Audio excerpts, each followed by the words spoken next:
High guys, welcome back to my channel stay with মুন্নির। আরেকটা নতুন ভিডিওতে তোমাদের অনেক স্বাগত, অনেক ভালোবাসা জানাই। আজকে একটা নতুন ভিডিও নিয়ে তোমাদের সামনে উপস্থাপিত হয়েছি।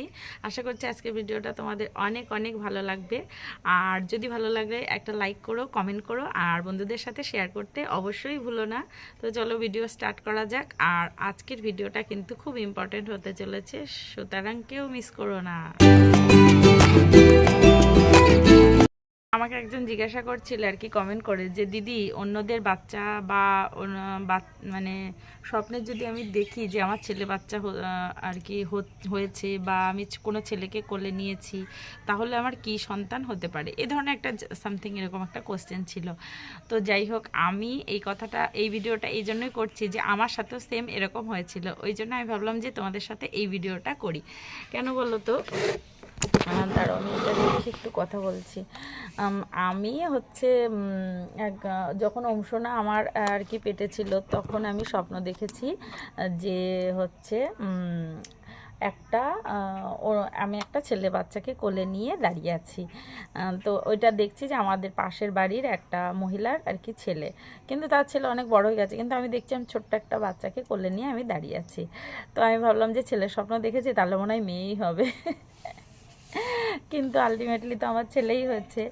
আর বড় ছেলে পেটে থাকার সময় আর কি, বড়টা যখন পেটে ছিল তখন একবার দেখেছি যে আমার ঘরের আর কি আলমারির ওপরে একটা ছোট্ট একটা ফুটফুটে একটা মেয়ে বসে আছে, ঠিক আছে, জানলা দিয়ে ঢুকে পড়েছে। তো আমি ভাবলাম যে ঠিক আছে, তাহলে স্বপ্নে যতক্ষণ মেয়ে দেখেছে হয়তো মেয়েই হবে, এরকম ভাবছে, একটা মেয়ে এসছে তখন মেয়েই হবে। তো আমার কিন্তু তারপরে প্রথমেও ছেলে হয়েছে, পরেও ছেলে হয়েছে।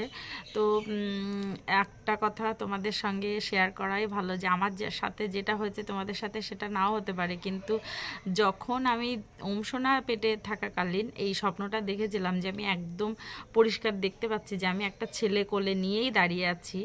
তো আমি কিন্তু এরকমভাবে নিশ্চিত হয়েছিলাম যে আমার হয়তো ছেলেই হবে, এই মেয়ে হবে, কিন্তু আমার ছেলে হয়েছে। তাহলে এটা একজনের দিয়ে তো ধরা যায় না, তবে আমার দিয়ে আমি ধরেই নিয়েছি যে ছেলে বাচ্চাকে কোলে নেওয়া দেখলে হয়তো ছেলেই হয়। তবে তোমাদের সঙ্গে আলাদাও হতে পারে, তোমরা আমাকে কমেন্ট করে জানিও। আর ইতিমধ্যে তোমাদের সঙ্গে যে ভিডিওগুলো আমি শেয়ার করেছি, তার মধ্যে কার কি হচ্ছে, কি কার সাথে কি মিলে যাচ্ছে, সেটা আমার কাছে কিন্তু আমাকে কমেন্ট করে জানিও। আর পরের কথা হচ্ছে, পরের একটা সিমটম আমি তোমাদের সঙ্গে শেয়ার করি। এটার হয়তো আমি আলাদা একটা ভিডিও বানাতে পারি, তবে এই ভিডিওতেই শেয়ার করি আর কি। ছেলে হওয়া সিমটম হিসাবে আমি কিন্তু শেষে একটা মানে ঘোড়ার স্বপ্ন দেখেছিলাম, যে একটা ঘোড়া মানে তীর বেগে ছুটছে আর কি, এরকম একটা রেসের মধ্যে দিয়ে এসে পুকুর ধার দিয়ে চলে গেল। তো এইটা দেখে না, মানে তারপরেই তো ছেলে হলো। এই স্বপ্নটা দেখেছিলাম, ঘোড়ার স্বপ্ন। নেক্সট হচ্ছে যে স্বপ্নটা দেখতাম হচ্ছে, সেটা হচ্ছে যে অনেকে আমাকে কমেন্ট করেছো যে দিদি তারপরে আম, মানে তারপরে কুল, মানে আমি না এরকম কিছু ফলের স্বপ্ন দেখতাম। মানে দেখতাম যে একটা বাগানের মধ্যে প্রচুর আম পড়ে আছে, আমি আম কুড়াচ্ছি, তারপরে কুল পেকেছে, আমি গাছ থেকে কুল তুলছি, কাঁচা কুলও মানে এরকম ছিঁড়ে ছিঁড়ে নিচ্ছি। এই স্বপ্নগুলো না প্রচুর দেখেছি, মানে ভীষণ পরিমাণে দেখেছি। আর মাছ ধরা স্বপ্ন দেখেছি, মাছ ধরছে সবাই, প্রচুর মাছ ধরছে, জ্যান্ত মাছ, শিঙি, মাগুর, এই সমস্ত মাছ প্রচুর কিলবিল করছে, আমিও ধরছি। এই ধরনের স্বপ্নগুলো প্রচুর দেখেছি হচ্ছে অংশনা পেটে থাকতে। আর আগের দিন তো ভিডিওতে তোমরা দেখেইছো, হচ্ছে দিয়েছি যে কালী ঠাকুরের স্বপ্ন দেখতাম, কালী ঠাকুরের স্বপ্ন দেখলে নাকি হচ্ছে কি হয়, তোমরা কমেন্ট করেছিল। আমি কিন্তু কালী ঠাকুরের স্বপ্ন দেখতাম, কালী কেন, দুর্গা, তারপরে সরস্বতী, লক্ষ্মী, এসব যত মহিলা ঠাকুর আছে তাদের স্বপ্ন দেখতাম আর কি, মায়েদের স্বপ্ন দেখতাম। আর একটা স্বপ্ন দেখতাম হচ্ছে যেটা আর কি আমার মানে কি বলবো, শেষে আমার তো ওই কনফার্মই হয়ে গেছি যে এটা দেখেছি এতক্ষণ, আমার তাহলে হয়তো ছেলেই হবে।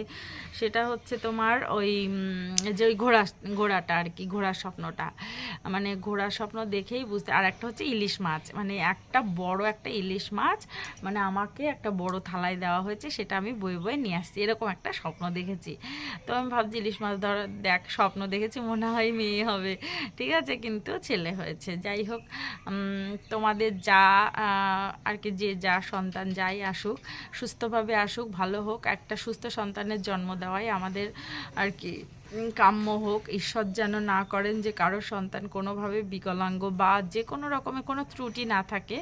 সুস্থ হোক, ছেলে হোক মেয়ে হোক, যেন মানুষের মতো মানুষ হয়, আর পরবর্তীকালে আমরা যেন তাদের ভালোভাবে মানুষ করতে পারি। এই হলো আমাদের কাঙ্ক্ষিত আশা। তো সবাই গরমে বেশি বেশি করে জল খাও, ফল খাও, আর সবাই একটু খুশিতে থাকো, কারণ প্রেগনেন্সিতে খুশিতে থাকাটা খুব দরকার। আর যে জিনিসটা আমরা আমাদের হরমোনাল ইমব্যালেন্সের কারণে হতেই পারি না, মানে এই মুড ভালো তো এই মুড খারাপ, মানে মুড সুইংয়ের একটা ভীষণ ব্যাপার থাকে, যে কারণে আমরা কি করি, অকারণে রেগে যাই, অন্যের উপরে বকবক করি, তারপরে এই ভালো তো এই খারাপ, এই খাবারটা এখন ভালো লাগছে, পরক্ষণে ভালো লাগছে না, এখনই এই খাবারটা খেতে ইচ্ছা করছে তো যেতেই হবে খাবার খেতে। এই ধরনের বিভিন্ন রকমের ইচ্ছাগুলো হয়, যেটা বাইরের লোকেরা অনেক সময় পছন্দ করে না।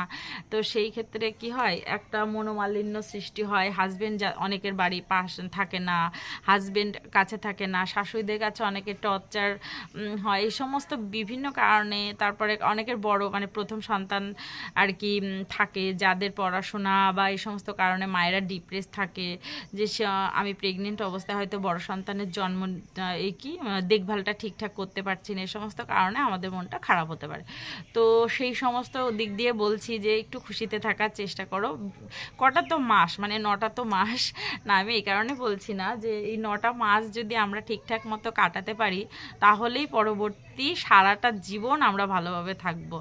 আমি ওই কিছু গর্ভসংস্কারের অ্যাপ থেকে কিছু মিউজিক ডাউনলোড করেছিলাম, তারপরে বিভিন্ন রকম মানে মিউজিক শুনতাম যেগুলো মনকে শান্ত করে। তো তোমরাও সেগুলো করতে পারো। তো যাই হোক, আজকের ভিডিওটা এখানে শেষ করছি। বেশি বড় ভিডিও বানাতে আমার একদম ভালো লাগে না, আর সোনাকেও খাওয়াতে হবে। তো যাই হোক, সবাই ভালো থেকো, সুস্থ থেকো। আজকের মতো ভিডিওটা এখানে শেষ করছি। টাটা।